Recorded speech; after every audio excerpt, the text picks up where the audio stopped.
is seeing a lot of it too.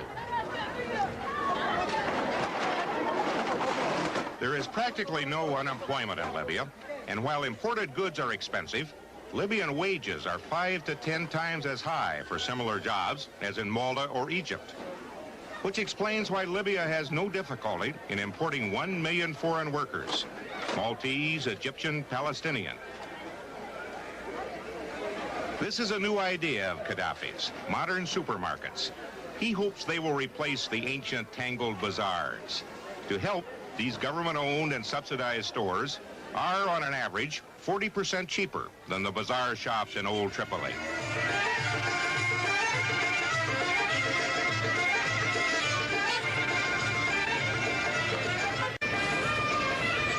This kind of thing never moves evenly. Gaddafi says every Libyan is entitled to a car, and all day long you get the feeling they already all have one. And they are ordering more. These cars are a symbol of progress, maybe. In any event, no one rides a camel anymore.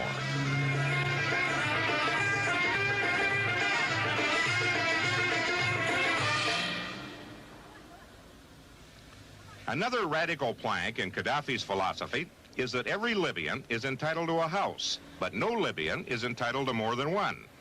The government will help you to buy your home if you have been a renter, or will build you one if you never had one.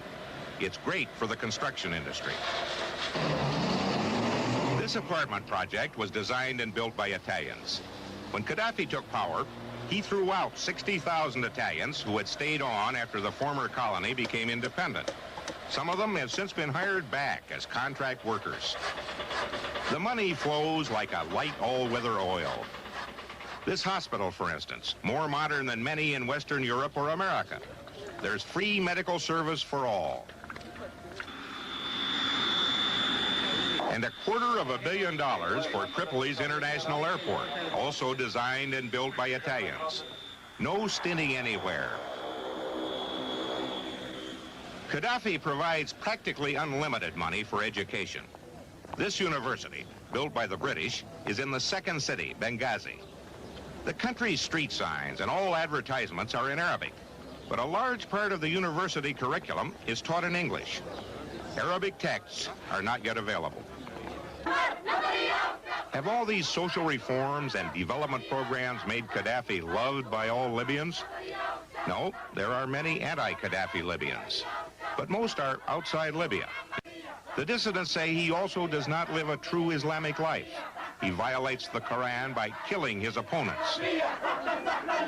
They also say when the oil runs out, Libya will return to the poverty of the early 50s, without even any significant upgrading of its agriculture. We found evidence the dissidents are wrong in the case of agriculture. We went to the province of Fezzan, in the heart of the Sahara, 1,000 miles south of Tripoli. Here, while attending high school, Gaddafi began to dream and plan his revolution.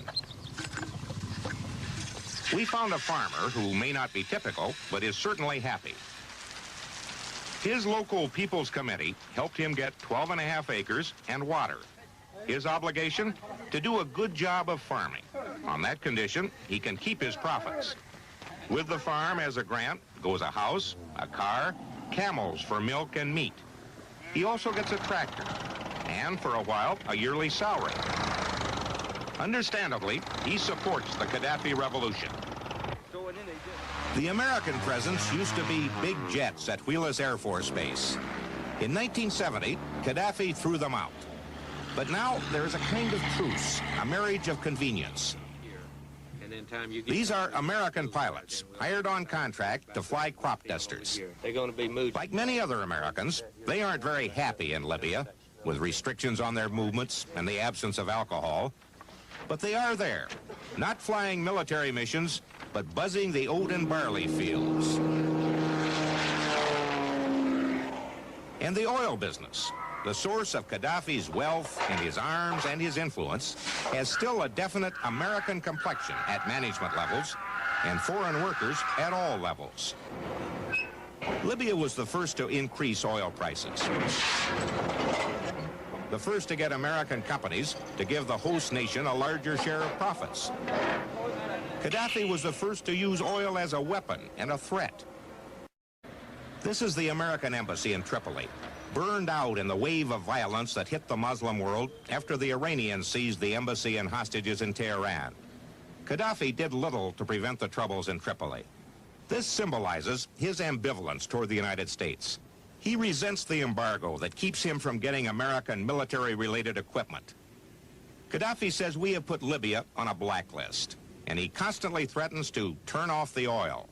This good policy towards America will not be permanent and will not go longer if America still acts against us as enemy and put us in blacklist. It might affect Libya's willingness to sell oil to the United States? Yes, of course. Like a prince out of the Arabian Nights, Gaddafi rides off, leaving behind the question, at what point can the United States afford to antagonize any man who sits on top of that much oil?